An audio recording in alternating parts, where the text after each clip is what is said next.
नमस्कार दोस्तों, आज के इस वीडियो में आपका स्वागत है। आज हम घन और घनमूल भाग 1 के बारे में पढ़ने वाले हैं। आज के इस वीडियो में सबसे पहले हम घन संख्याएं क्या होती हैं यह जानेंगे और इसके बाद घन संख्याओं के कुछ रोचक तथ्यों के बारे में जानेंगे। तो आइए आज का पाठ्यक्रम शुरू करते हैं। तो क्या आपको यह आकृति याद है? इसका नाम क्या है? अगर आपका उत्तर वर्ग है तो आप बिल्कुल सही हैं। वर्ग वह आकृति होती है जिसकी चारों भुजाएं सामान्य होती हैं। मान लेते हैं कि यह वर्ग 1 सेंटीमीटर का है। इस 1 सेंटीमीटर वाले वर्ग को अगर हम एक ऊंचाई दे दें तो जो हमें ठोस वस्तु प्राप्त होगा उसे हम घन कहते हैं। घन के 3 आयाम होते हैं और यह तीनों आपस में बराबर होते हैं। अगर मैं आपसे पूछूं कि 1 सेंटीमीटर भुजा वाले हम कितने घन लें, इनको मिलाकर हम एक 2 सेंटीमीटर भुजा वाला घन बना लें, आइए इसका उत्तर हम मिलकर खोजें। सबसे पहले हमने एक घन लिया जिसके की हर एक भुजा 1 सेंटीमीटर का है। इसके बगल में एक और 1 सेंटीमीटर भुजा वाला एक और घन लगाया हमने। अब आप देख सकते हैं कि 2 आयाम हो गए, 1 सेंटीमीटर का और 2 सेंटीमीटर का। चलिए अब एक आयाम तो हो गया 2 सेंटीमीटर का, अब हम अगले आयाम को भी 2 सेंटीमीटर का बनाएं। इसको बनाने के लिए हम इन 2 घनों के ऊपर 2 और घन लगाते हैं। अब आप देख सकते हैं कि 2 आयाम 2 सेंटीमीटर के हो गए, लेकिन अभी भी हमारा तीसरा आयाम 1 सेंटीमीटर का है। हमें इसे भी 2 सेंटीमीटर का बनाना है। तो अब हम क्या करेंगे? तो हम इन चारों घन के पीछे हम ऐसे ही और 4 घन लगा देंगे। तो इन चारों घनों के पीछे और 4 घन लगाने पर जो हमें अब ठोस वस्तु ज्ञात होगी उसके अब तीनों ही आयाम बराबर होंगे और वह सारे के सारे 2 सेंटीमीटर के होंगे। तो इस 2 सेंटीमीटर वाले घन को बनाने के लिए हमने 1 सेंटीमीटर वाले कितने घन लगाए? तो इसके लिए आप देख सकते हैं कि यहाँ पर हमने पहले 4 आगे में लिए थे और 4 पीछे में, तो कुल हमारे पास हो गए 8। तो इन 8 1 सेंटीमीटर भुजा वाले घनों से मिलाकर हमने 2 सेंटीमीटर वाला एक घन बना लिया। जैसा कि हम देख सकते हैं कि सारी भुजाएं 2 सेंटीमीटर की है और 2 को 2 से ही 3 बार गुना करने पर जो हमें संख्या ज्ञात होता है वह होता है 8। और 8 ही वह संख्या है जिसने कि हमने 1 सेंटीमीटर भुजा वाले घनों को जोड़कर 2 सेंटीमीटर भुजा वाला एक घन बनाया है। तो यहाँ पे हमने पाया कि वह संख्या जिसे एक प्राकृत संख्या से खुद से 3 बार गुना करने से हमें जो संख्या ज्ञात हो उस संख्या को हम पूर्ण घन या कहें तो घन संख्या कहते हैं। और इस प्रकार के पूर्ण घन को दर्शाने के लिए हम इन्हें कुछ इस प्रकार दर्शाते हैं, जिसमें कि नीचे वाली संख्या हमें यह बताती है कि हम किस प्राकृत संख्या को गुना कर रहे हैं और ऊपर वाली संख्या हमें यह बताती है कि हम कितनी बार कर रहे हैं। तो जैसा कि हमने 2 को 3 बार गुना किया इसलिए ऊपर में हमने 3 लिखा। तो घन संख्याएं प्राप्त करने के लिए हम एक प्राकृत संख्या को उसी से 3 बार गुना करते हैं। तो 1 को 3 बार 1 से गुना किया तो हमें 1 ज्ञात हुआ। अभी अभी हमने 2 को गुना कर यह देखा कि हमें 8 ज्ञात होगा। 3 को 3 से 3 बार गुना करेंगे तो हमें 27 ज्ञात होगा। इसी प्रकार 4 को 4 से 3 बार गुना करने पर 64 व 5 को 5 से 3 बार गुना करने पर 125। इसी प्रकार 6 को 6 से 3 बार गुना करने पर 216, 7 को 7 से 3 बार गुना करने पर 343, 8 को 8 से 3 बार गुना करने पर 512 और 9 को 9 से 3 बार गुना करने पर 729 और अंतिम में 10 को 10 से 3 बार गुना करने पर हमें 1000 ज्ञात होगा। यह 10 बहुत ही महत्वपूर्ण घन संख्याएं हैं और यह बड़ा ही सरल तरीका है किसी भी प्राकृत संख्या का घन संख्या प्राप्त करना कि हम उसे ही उससे 3 बार गुना कर लें। इन महत्वपूर्ण घन संख्याओं को दर्शाते हुए हम कुछ इस प्रकार लिख सकते हैं। अगर आप चाहें तो इस वीडियो को थोड़ी देर रोककर आप इन घन संख्याओं को लिख लें और इन्हें याद रखने की कोशिश करें। अब घन संख्याओं को इस प्रकार लिखने के बाद हमने यह पाया कि जितने भी विषम संख्याएं हैं उन सब विषम संख्याओं के घन भी विषम हैं और जितने भी सम संख्याएं हैं उन सब के भी घन सम हैं। तो यहाँ से हमें बड़ा ही एक रोचक तथ्य ज्ञात हुआ।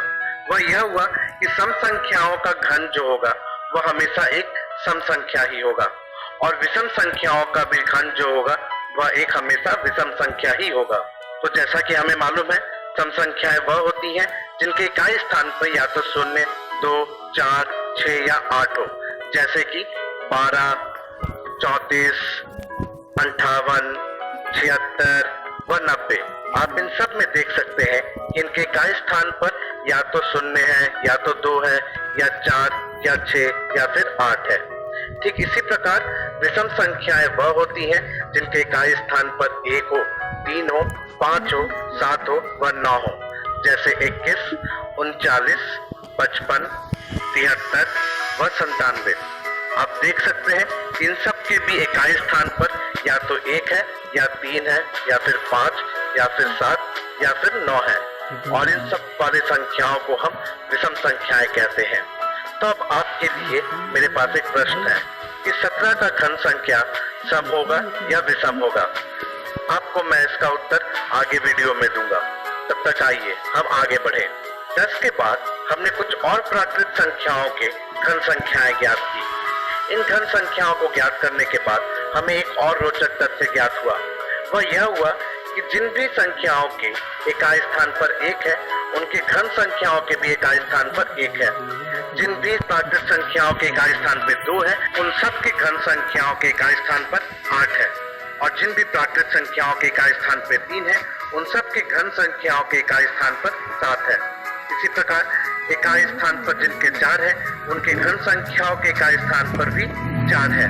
तो इस रोचक तथ्य पर हमने एक सारणी तैयार की, जिसमें हमने यह पाया कि 0, 1, 4, 5, 6 व 9 जितने भी ऐसे प्राकृत संख्याएं हैं जिनके इकाई अंक में सिर्फ यह अंक हो, उनके घन संख्या वाले इकाई अंक में भी यही अंक होते हैं। और जितने भी प्राकृत संख्याएं ऐसी हैं जिनके इकाई अंक में 2, 3, 7 व 8 हो, उनके घन संख्या के इकाई अंक में अलग अंक होते हैं।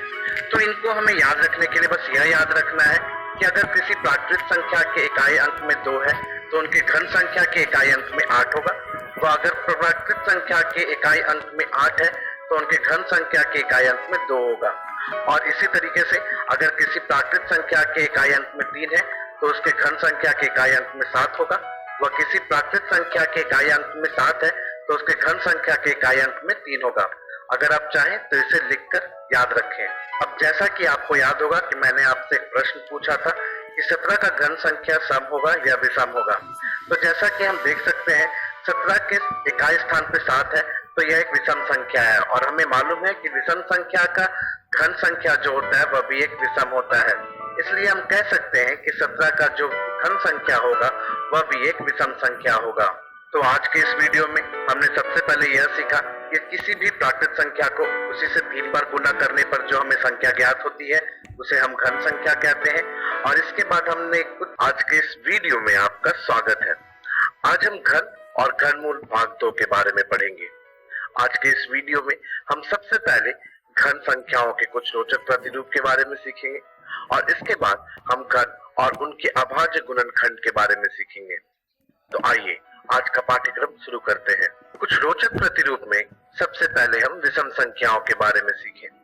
वह प्राकृत संख्या जिसके की इकाई स्थान पर 1, 3, 5, 7 व 9 हो, वैसी संख्याओं को हम विषम संख्या कहते हैं।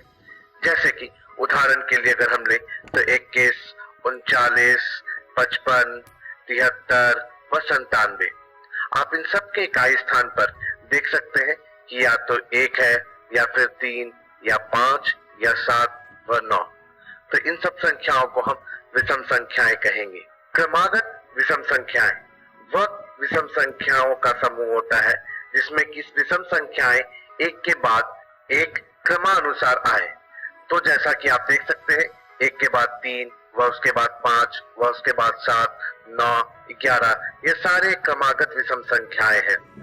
तो क्रमागत विषम संख्याओं के योग से हम एक घन संख्या प्राप्त कर सकते हैं, और यह बड़ा ही रोचक प्रतिरूप है। जी हाँ, और इसमें क्या रोचक है ये हम आगे देखते हैं। तो जैसा कि हम मान लेते हैं उदाहरण के लिए हमने 2 का घन प्राप्त करना है, तो 2 का घन संख्या प्राप्त करने के लिए हमें कितने क्रमागत विषम संख्याओं का योग करना होगा। तो इसका उत्तर ज्ञात करने के लिए हम जैसा कि यहाँ देख सकते हैं कि हमें 2 को 3 बार गुना करना है, यानी कि 2 वह प्राकृत संख्या है जिसे हमें 3 बार गुना करना है।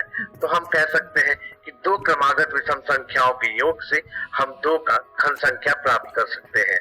जी हाँ, तो वह कौन से 2 संख्याएं होंगी, कौन से 2 क्रमागत विषम संख्याएं होंगी जिनका की योग करने से हमें 2 का घन संख्या मिल जाए। तो आप देख सकते हैं 3 व 5 वह 2 क्रमागत विषम संख्याएं हैं जिनको जोड़ने पर हमें 8 ज्ञात होता है और 8 हमें मालूम है कि 2 का घन संख्या है। ठीक इसी प्रकार अगर मैं आपसे पूछूं कि 5 का घन संख्या ज्ञात करने के लिए हमें कितने क्रमागत विषम संख्याओं का योग करना होगा, तो जी हाँ, जैसा कि यहाँ 5वां प्राकृत संख्या है जिसका कि हमें घन प्राप्त करना है, तो हम कह सकते हैं कि 5 क्रमागत विषम संख्याओं के योग से हम 5 का घन संख्या प्राप्त कर सकते हैं। मगर वह 5 कौन से क्रमागत विषम संख्याएं होंगी, यह जानने के लिए जब हम क्रमागत विषम संख्याओं के समूह को देखेंगे तो हम देख सकते हैं कि यह वह 5 संख्याएं हैं जिनके योग से हम 125 ज्ञात कर सकते हैं। तो 21 जोड़ 23 जोड़ 25 जोड़ 27 व जोड़ 29 को जोड़ने से हमें 125 ज्ञात होगा और हमें मालूम है कि 125 5 का घन संख्या है। अब कुछ रोचक प्रतिरूप में आपके लिए एक प्रश्न है, वह यह है कि 9 का घन प्राप्त करने के लिए हमें कितनी क्रमागत विषम संख्याओं का योग करने की आवश्यकता होगी। तो आप इसका उत्तर ज्ञात करिए और इसका उत्तर मैं आपको आगे वीडियो में बताऊंगा। अगर आप चाहें तो इस वीडियो को रोककर यह प्रश्न लिख लें। आइए अब हम घन और उनके अभाज्य गुणनखंड के बारे में सीखें। इसके लिए हम सबसे पहले एक घन संख्या का अभाज्य गुणनखंडन करेंगे। तो उदाहरण के लिए हमने 216 ले लिया। अब 216 का अभाज्य गुणनखंडन करने के लिए हम प्राकृत संख्याओं के समूह में एक को छोड़कर उस सबसे छोटी संख्या को ढूंढेंगे जिसके कि हम 216 का विभाजन कर सकते हैं। तो जैसा कि 216 में हम देख सकते हैं कि इकाई स्थान पर 6 है, यानी कि यह एक सम संख्या है और किसी भी सम संख्या का विभाजन हम 2 से कर सकते हैं। तो 216 का विभाजन सबसे पहले 2 से करने पर हमें 108 ज्ञात होगा। 108 के भी इकाई स्थान पर 8 है, तो यह भी एक सम संख्या है। तो उसके बाद दोबारा हम 2 से विभाजन करेंगे, तो 2 से विभाजन कर हमें 54 ज्ञात होगा। 54 के इकाई स्थान पर 4 है, तो यह भी एक सम संख्या है। तो फिर से हम 2 से विभाजन करेंगे और हमें अब 27 ज्ञात होगा। अब आप देख सकते हैं कि 27 के इकाई स्थान पर 7 है, तो यह एक सम संख्या नहीं है, तो इसका विभाजन 2 से नहीं हो सकता। तो हम 3 से जाएंगे, तो 3 से 27 का विभाजन करेंगे, तो 3 से 27 का विभाजन कर हमें 9 ज्ञात होगा। अब 9 का विभाजन हम दोबारा 3 से कर सकते हैं, तो 3 से 9 का विभाजन कर हमें फिर से 3 ज्ञात होगा और 3 से खुद 3 से ही विभाजन होगा, तो हम आगे विभाजन नहीं करेंगे। तो 216 को इसके अभाज्य गुणनखंडों के तौर पे दर्शाने के लिए हम सबसे पहले 216 को बराबर लिखेंगे। पहला देख सकते हैं कि क्रमागत 2 3 बार आया है, तो हम कह सकते हैं कि 2 गुने 2 गुने 2 होगा। इसके बाद हम देख सकते हैं कि 3 3 बार आया है, तो हम फिर से 3 को 3 बार गुना करके लिख लेंगे, तो गुने 3 गुने 3 हो जाएगा। तो इस प्रकार हमने 216 को उसके अभाज्य गुणनखंडों के तौर पर व्यतीत कर लिया। अब जैसा कि हम जानते हैं कि 6 का घन 216 होता है। अब इनके अभाज्य गुणनखंडन द्वारा हमने जो ज्ञात किया है वह यह देखा है कि 216 को हम 2 गुने 2 गुने 2 व गुने 3 गुने 3 गुने 3 लिख सकते हैं। ठीक इसी प्रकार 6 का अभाज्य गुणनखंडन कर हमें जो रूप ज्ञात होता है वह 2 गुने 3 है। तो आप देख सकते हैं कि जो हमारा प्राकृत संख्या है उसका प्रत्येक अभाज्य गुणनखंड उस संख्या के घन में 3 बार आता है। जैसा कि हम यहाँ देख सकते हैं कि हमारे संख्या 6 के रूप में 2 एक बार है, तो उसके घन संख्या में 2 3 बार है। ठीक इसी प्रकार अगर 3 भी एक बार है तो उसके घन संख्या में 3 3 बार है। जी हाँ, ठीक इसी प्रकार अगर हम देखें तो 9 के घन संख्या 729 का गुणनखंडन हम बहुत आसानी से निकाल सकते हैं।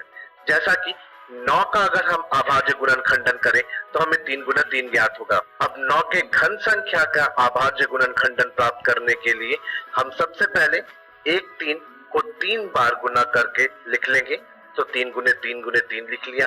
फिर अगले 3 को भी हम 3 बार गुना कर लेंगे, तो फिर से 3 गुने 3 गुने 3 लिख लिया। तो कुछ इस प्रकार हम 729 को इसके अभाज्य गुणनखंडन द्वारा व्यतीत कर सकते हैं। आइए अब हम 144 का अभाज्य गुणनखंडन करें। तो 144 का अभाज्य गुणनखंडन करने पर हम यह देख सकते हैं कि 144 को हम 144 बराबर 2 गुने 2 गुने 2 गुने 2, 4 बार हमें 2 को गुना करना है। और इसके बाद हम देख सकते हैं कि 3 2 बार है, तो हम गुने 3 कर देंगे। तो 3 को 2 बार गुना करने पर हमें कुछ यह रूप ज्ञात होगा। यह देख सकते हैं कि प्रत्येक अभाज्य गुणनखंड का 3 का समूह बनाए, तो यहाँ सिर्फ एक समूह बनेगा। आगे हम देख सकते हैं कि 2 व 3 गुने 3 का समूह 3 का नहीं बन रहा, तो हम कह सकते हैं कि 144 एक घन संख्या नहीं है। तो हम 144 को घन संख्या किस प्रकार बना सकते हैं? या तो हम इसमें किसी संख्या को गुना कर इसे घन संख्या बना सकते हैं, या फिर हम किसी संख्या का विभाजन कर इसे घन संख्या बना सकते हैं। तो सबसे पहले 144 का जब हम प्रत्येक अभाज्य गुणनखंड का 3 का समूह बनाएंगे, तो जिस अभाज्य गुणनखंड का 3 का समूह नहीं बन रहा, तो उनमें समूह में बनाने में किन संख्याओं की कमी है? तो हम देख सकते हैं कि यहाँ पर 1 2 का अभाज्य गुणनखंड बच जा रहा है, जिसे 2 व गुने 2 चाहिए। तो इसी प्रकार हम 3 गुने 3 में देख सकते हैं कि अगर हमारे पास सिर्फ 1 और 3 होता, तो हमारा यहाँ पर अभाज्य गुणनखंड का 3 का समूह पूरा हो जाता। तो इन संख्याओं को आपस में गुना कर जो हमें संख्या ज्ञात होगी वह 12 होगी। तो हम कह सकते हैं कि 144 में 12 गुना करने से जो हमें संख्या ज्ञात होगी वह हमारा पूर्ण घन संख्या या फिर कहे तो घन संख्या होगा। ठीक इसी प्रकार जिस अभाज्य गुणनखंडों का समूह 3 का पूरा नहीं हो रहा, अगर इनको हम हटा दें तो जो हमें संख्या ज्ञात होगी वह हमारा एक घन संख्या होगा। तो इसको हम हटाने के लिए जिनका समूह पूरा नहीं हो रहा, इनको आपस में गुना कर लेंगे। इसके बाद जो हमारे पास उत्तर आएगा वह होगा 18। यानी कि 144 का अगर हम विभाजन 18 से कर दें तो जो हमें संख्या ज्ञात होगी वह एक घन संख्या होगी। अब जैसा कि कुछ रोचक प्रतिरूप में मैंने आपसे एक सवाल पूछा था, अगर इसका आपका उत्तर 9 है तो आप बिल्कुल सही है। जी हाँ, 9 क्रमागत विषम संख्याओं के योग करने से हमें 9 का घन संख्या प्राप्त हो जाएगा। अब आपके लिए एक और सवाल है, क्या 81 एक पूर्ण घन है? अगर है तो ठीक है, अगर नहीं है तो वह सबसे छोटी प्राकृत संख्या बताइए जिसके गुणा करने से गुणनफल जो हमें प्राप्त होगा वह एक पूर्ण घन हो। तो आज के इस वीडियो में हमने सबसे पहले कुछ रोचक प्रतिरूप के बारे में देखा, इसके बाद हमने घन और उनके अभाज्य गुणनखंड के बारे में सीखा। आज हम घन और घनमूल भाग 3 के बारे में पढ़ेंगे। आज के इस वीडियो में हम सबसे पहले घनमूल क्या होता है यह जानेंगे। इसके बाद हम अभाज्य गुणनखंडन विधि द्वारा घनमूल निकालना सीखेंगे और अंतिम में हम आकलन द्वारा घनमूल निकालना सीखेंगे। तो आइए आज का पाठ्यक्रम शुरू करते हैं। जैसा कि आपको याद होगा कि अपनी पिछले वीडियो में कुछ रोचक प्रतिरूप में मैंने अंतिम में आपसे एक सवाल पूछा था कि क्या 81 एक पूर्ण घन है? यदि नहीं तो वह हमें सबसे छोटी संख्या ज्ञात करनी थी जिसे 81 को गुना करें और गुणनफल जो हमें प्राप्त हो वह एक पूर्ण घन हो। तो आइए इसका उत्तर खोजते हैं। सबसे पहले 81 का हम अभाज्य गुणनखंडन करेंगे और जो रूप हमें ज्ञात होगा वह 3 गुना 3 गुना 3 गुना 3 होगा। यहाँ हम देखेंगे कि अभाज्य गुणनखंड 3 का हमारे पास एक ही समूह 3 का बन रहा है और एक 3 ऐसे का ऐसा ही रह जा रहा है। तो हम कह सकते हैं कि 81 एक पूर्ण घन नहीं है। तो इसे हम पूर्ण घन किस प्रकार बनाएंगे? अगर इस 3 को और 2 3 मिल जाए तो यह अभाज्य गुणनखंड का भी 3 का एक समूह बन जाएगा। तो 3 गुना 3 होता है 9। तो हम कह सकते हैं कि 81 में अगर 9 गुना करें तो हमारे पास एक पूर्ण घन प्राप्त होगा। आइए अब हम घनमूल के बारे में जानें। जैसा कि हम जानते हैं किसी प्राकृत संख्या को उसी से 3 बार गुना करने से जो संख्या हमें ज्ञात होती है उस संख्या को हम उस प्राकृत संख्या का घन संख्या कहते हैं। इसी के प्रतिलोम जिस प्राकृत संख्या को 3 बार गुना करके हमने जिस घन संख्या को प्राप्त किया है उस प्राकृत संख्या को हम प्राप्त घन संख्या का घनमूल कहते हैं। घन संख्या को दर्शाने के लिए जिस प्राकृत संख्या को हमने 3 बार गुना किया है उसके दाहिनी तरफ ऊपर में हम 3 लिखते हैं। ठीक इसी प्रकार घनमूल को दर्शाने के लिए हम इस चिन्ह का प्रयोग करते हैं और इस चिन्ह में 3 लिखना अनिवार्य है। ये बहुत ही महत्वपूर्ण है, इसे लिखना ना भूलें। तो जैसा कि हम देख सकते हैं कि 3 गुने 3 गुने 3 27 होता है, तो 27 का घनमूल 3 होगा, हम यह कह सकते हैं। और घनमूल को दर्शाने के लिए 3 लिखना अनिवार्य है। मैं बार बार बता रहा हूँ और आपको यह याद रखना बहुत जरूरी है कि 3 को दर्शाना हमारे लिए महत्वपूर्ण है। और अगर हम यह 3 नहीं लिखेंगे तो यह वर्गमूल कहलाएगा, और हम जानते हैं कि यह वर्गमूल नहीं घनमूल है। ठीक इसी प्रकार हम जानते हैं कि 7 का घन 343 होता है, तो हम 343 का घनमूल क्या कहेंगे? आप इसका उत्तर ज्ञात कीजिए और इसका उत्तर मैं आपको आगे वीडियो में बताऊंगा। आइए अब हम अभाज्य गुणनखंडन विधि द्वारा घनमूल निकालना सीखें। सबसे पहले अभाज्य गुणनखंडन करने के लिए हम एक घन संख्या लेते हैं। तो घन संख्या के लिए मैंने यहाँ पे 216 लिया है। अब 216 का अभाज्य गुणनखंडन करने के लिए हम प्राकृत संख्याओं के समूह में एक को छोड़कर वह सबसे छोटी संख्या ज्ञात करेंगे जिससे कि हम 216 का विभाजन कर सके। जैसा कि हम देख सकते हैं कि 216 के इकाई स्थान पे 6 है, तो हम 216 का विभाजन 2 से कर सकते हैं, क्योंकि 216 एक सम संख्या है। तो 216 का 2 से विभाजन कर हमें 108 ज्ञात होगा। 108 के भी 8 इकाई स्थान पे 8 है, तो हम फिर से इसे 2 से विभाजन कर सकते हैं, क्योंकि 108 भी एक सम संख्या होगा। तो 2 से विभाजन करने पे हमें 54 ज्ञात होगा। 54 के भी इकाई स्थान पे 4 है, तो हम कह सकते हैं कि 54 भी एक सम संख्या है। तो फिर से 2 से विभाजन करने पे हमें 27 ज्ञात होगा। अब 27 के साथ इकाई स्थान पे 7 है, तो हम इससे 2 से विभाजन नहीं कर सकते, तो हम इसे 3 से विभाजन करेंगे। 3 से विभाजन करने पे हमें 9 ज्ञात होगा, और फिर 9 को हम 3 से विभाजन कर सकते हैं, तो 9 को 3 से विभाजन कर हमें 3 ज्ञात होगा। अब अंतिम में 3 को ना ही हम 1 से करेंगे ना ही 2 से करेंगे, तो 3 को 3 से विभाजन होगा, तो हम इसे जैसे का तैसा लिख देंगे और आगे विभाजन नहीं करेंगे। अब हम 216 को इसके अभाज्य गुणनखंडों के तौर पे व्यतीत करेंगे। तो 216 को इनके अभाज्य गुणनखंडों के तौर पे लिखने के लिए सबसे पहले हम देखते हैं कि 2 3 बार आए, तो 2 गुने 2 गुने 2 लिखेंगे। फिर इसके बाद हम देख सकते हैं कि 3 3 बार आया है, तो हम फिर से 3 को 3 गुने 3 लिख लेंगे। अब 216 बराबर हो गया 2 गुने 2 गुने 2 और गुणे 3 गुने 3 गुने 3। अब 216 का घनमूल निकालने के लिए हम प्रत्येक अभाज्य गुणनखंड का 3 3 का समूह बनाएंगे। तो 2 का 3 3 का समूह 1 बन गया, तो इन 3 2 के जगह हम 1 लिखेंगे 2, और 3 के 1 3 के समूह के जगह हम एक बार 3 लिखेंगे, तो हो गया गुने 3। तो अब हम कह सकते हैं कि 216 का घनमूल जो बराबर होगा वह 2 गुने 3 के बराबर होगा। तो 2 गुने 3 कितना होता है? जी हाँ, यह 6 होता है। तो हम कह सकते हैं कि 216 का घनमूल 6 होगा। अब जैसा कि मैंने आपसे घनमूल में एक सवाल पूछा था कि 7 का घन अगर 343 है, तो 343 का घनमूल क्या होगा? अगर आपका उत्तर इसका 7 है तो आप बिल्कुल सही हैं। आइए अब हम एक जादू सीखें।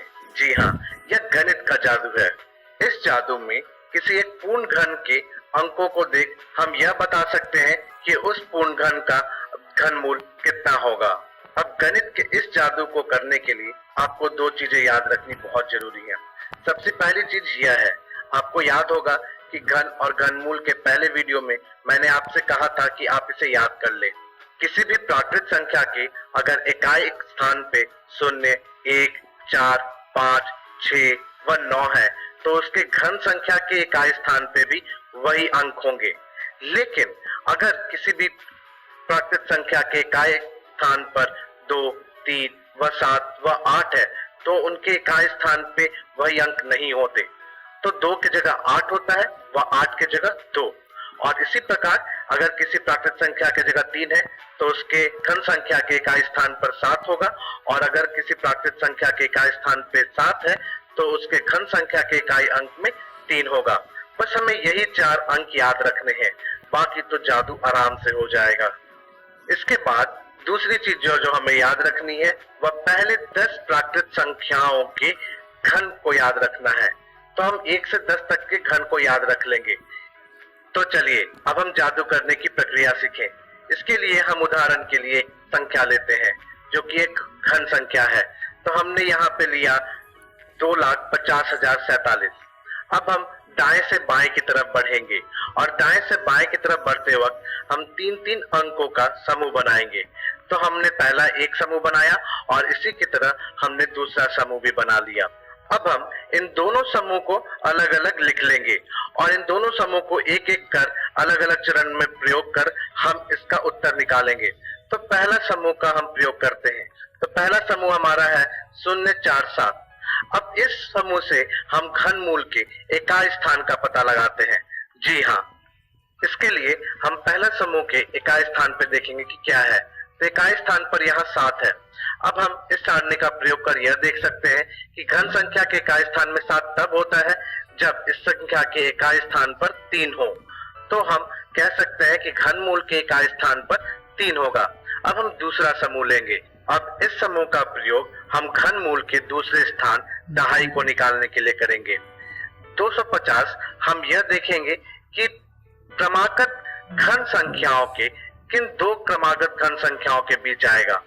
तो हम देख सकते हैं कि 250, 216 व 343 के बीच में आएगा और 216 व 343 6 व 7 के घन संख्याएं होती हैं। तो हम इनको कुछ इस प्रकार लिख सकते हैं कि 250 6 व 7 के घन संख्याओं के बीच आएगा। इस परिस्थिति में हमें सबसे पहले छोटी संख्या लेनी है। तो हम 6 लेंगे। तो हमारा दहाई अंक हो गया 6। तो हम कह सकते हैं कि 2,50,047 का घनमूल 63 होगा। था ना यह भी बड़ा आसान। तो आइए अब आपके लिए एक और प्रश्न है कि 7,78,688 का आकलन कर यह बताइए कि इसका घनमूल कितना होगा। आपको इसका उत्तर मैं अपनी अगली वीडियो में दूंगा। तो आज के इस वीडियो में हमने सबसे पहले यह सीखा कि घनमूल क्या होता है। इसके बाद हमने यह भी सीखा कि अभाज्य गुणनखंडन द्वारा हम इस वीडियो में आपका स्वागत है। आज हम घन और घनमूल भाग 4 के बारे में पढ़ेंगे। आज के इस वीडियो में हम सबसे पहले ऋणात्मक पूर्ण घन संख्याओं का घनमूल निकालना सीखेंगे। इसके बाद हम परिमेय संख्याओं का घनमूल प्राप्त करना सीखेंगे और अंतिम में हम यह भी सीखेंगे कि किस प्रकार दशमलव संख्याओं का घनमूल प्राप्त किया जाता है। तो आइए आज का पाठ्यक्रम शुरू करते हैं। अपने पिछले वीडियो में आकलन द्वारा घनमूल में मैंने आपको एक सवाल दिया था। वह यह था कि 7,78,688 का आकलन कर यह बताइए कि घनमूल कितना होगा। तो अगर आपका उत्तर 92 है तो आप बिल्कुल सही हैं। आइए अब हम ऋणात्मक पूर्ण घन संख्या का घनमूल प्राप्त करना सीखें। जैसा कि आप जानते हैं कि 0 से छोटे वाले पूर्णांकों को हम ऋणात्मक पूर्णांक कहते हैं। इन पूर्णांकों के अगर हम 3 बार गुना करें तो जो हमें संख्या ज्ञात होती है उस संख्या को हम उस पूर्णांक का घन संख्या कहेंगे। इसी के प्रतिलोम वह ऋणात्मक पूर्ण संख्या जिसे कि हमने 3 बार गुना कर घन संख्या प्राप्त किया है उसे हम प्राप्त घन संख्या का घनमूल कहेंगे। -64 का घनमूल -4 होता है। जैसा कि हम जानते हैं 4 को 3 बार गुना करने से हमें 64 ज्ञात होता है। ठीक इसी प्रकार -4 को 3 बार गुना करने से हमें -64 ज्ञात होता है। तो ऐसे ऋणात्मक पूर्ण घन संख्याओं का घनमूल किस प्रकार ज्ञात करते हैं, आइए हम यह देखते हैं। उदाहरण के लिए हम यहाँ पे -512 का घनमूल ज्ञात करेंगे। इसके लिए सबसे पहले हम घनमूल के अंदर -1 को 512 से अलग गुना कर लिख लेंगे। इसके बाद जैसा कि यहाँ पर गुणन है तो हम गुना करने के लिए दोनों ही घनमूल को अलग अलग लिख लेंगे। तो सबसे पहले हम -1 का घनमूल लिखेंगे और इसका गुना हम करेंगे 512 के घनमूल से।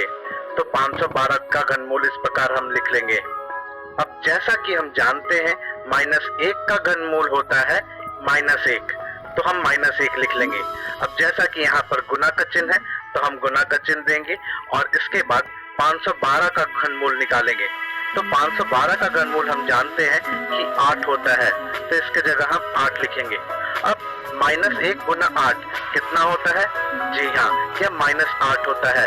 तो हम कह सकते हैं कि -512 का घनमूल -8 होगा। तो कितने ही आराम से हमने ऋणात्मक पूर्ण घन संख्या का घनमूल निकाल लिया। तो आइए अब हम परिमेय संख्याओं का घनमूल प्राप्त करना सीखें। जैसा कि हम जानते हैं P/Q में दर्शाने जाने वाली संख्याओं को हम परिमेय संख्याएं कहते हैं।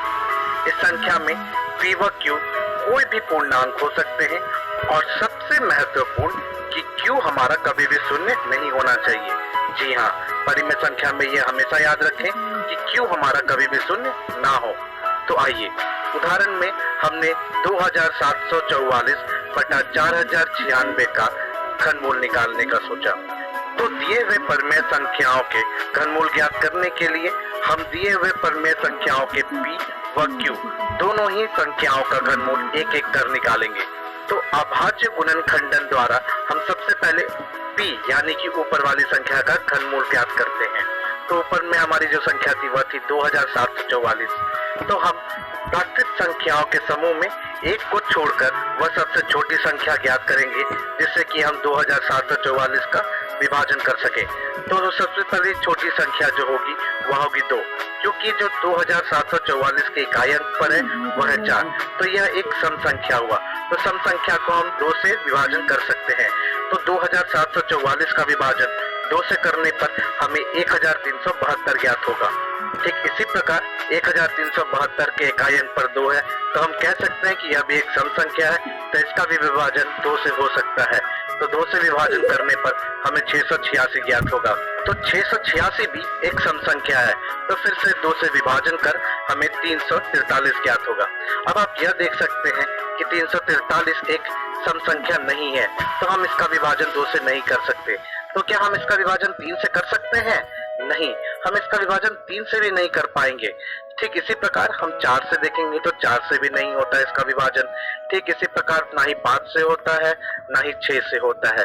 लेकिन जैसे ही हम 7 पर आते हैं तो 7 से 343 का विभाजन होता है। तो 343 का 7 से विभाजन करने पर हमें 49 ज्ञात होगा। अब 49 का विभाजन भी फिर से 7 से ही होगा। तो फिर से 7 से विभाजन करने पर हमें 7 ज्ञात होगा। अब 7 का विभाजन खुद 7 से ही हो पाएगा और कोई भी दूसरी संख्या से नहीं होगा। तो हम 7 से इसका विभाजन कर हमें 1 ज्ञात होगा। तो अब जो हमारे पास संख्या थी 2744, उसे हम उसके अभाज्य गुणनखंडों द्वारा व्यतीत करेंगे। तो 2744 बराबर हम लिख सकते हैं कि यहाँ पर 3 बार 2 आया है, तो 2 गुने 2 गुने 2। उसके बाद हम देख सकते हैं कि 3 बार 7 है, तो हम लिख देंगे 7 गुने 7 गुने 7। तो अब 2744 का घनमूल ज्ञात करने के लिए हम अभाज्य गुणनखंडों के 3-3 का समूह बनाएंगे। तो सबसे पहला 3 का समूह हमें 2 का ज्ञात होता है। तो घनमूल में हम इन 3 बार 2 की जगह 1 ही बार 2 लिखेंगे। अब जो अगला समूह बनेगा 3 का वह बनेगा 7 का। तो इस 3 बार 7 की जगह हम 1 ही बार 7 लिखेंगे। तो हम कह सकते हैं कि 2744 का घनमूल 7 गुने 2 या फिर कहें तो 2 गुना 7 का होगा। तो 2 गुना 7 करने पर हमें 14 ज्ञात होता है। तो हम कह सकते हैं कि 2744 का घनमूल 14 होगा। तो हमें सबसे ऊपर वाली संख्या का तो घनमूल ज्ञात हो गया। अब हमें नीचे वाली संख्या का घनमूल ज्ञात करना है।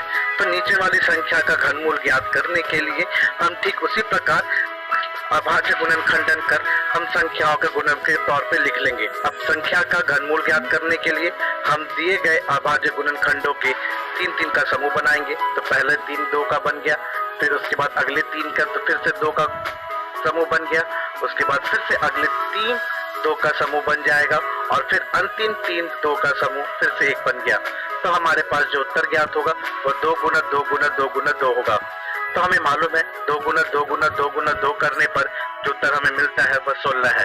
तो 4096 का घनमूल 16 होगा। तो अब 2744 बटे 4096 का घनमूल हम लिख सकते हैं कि 14 बटे 16 होगा।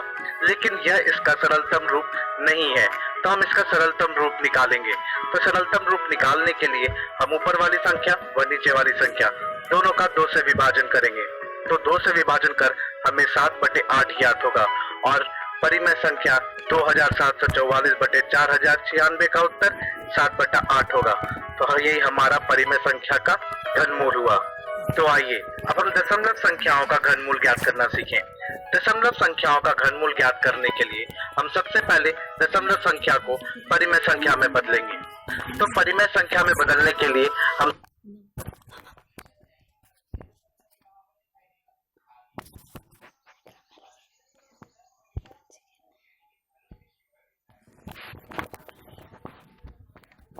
सबसे पहले दशमलव के बाद दाहिने तरफ यह देख बाद हम परिमेय संख्याओं का घनमूल प्राप्त करना सीखेंगे और अंतिम में हम यह भी सीखेंगे आकलन द्वारा घनमूल में मैंने आपको एक सवाल दिया था, वह यह था कि 7,78,688 का आकलन कर यह बताइए कि घनमूल कितना होगा।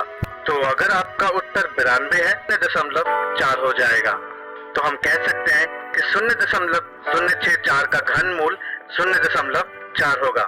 था ना यह भी बड़ा आसान। तो आज के इस वीडियो में हमने सबसे पहले यह सीखा कि ऋणात्मक पूर्ण घन संख्याओं का घनमूल किस प्रकार ज्ञात किया जाता है। इसके बाद हमने यह भी सीखा कि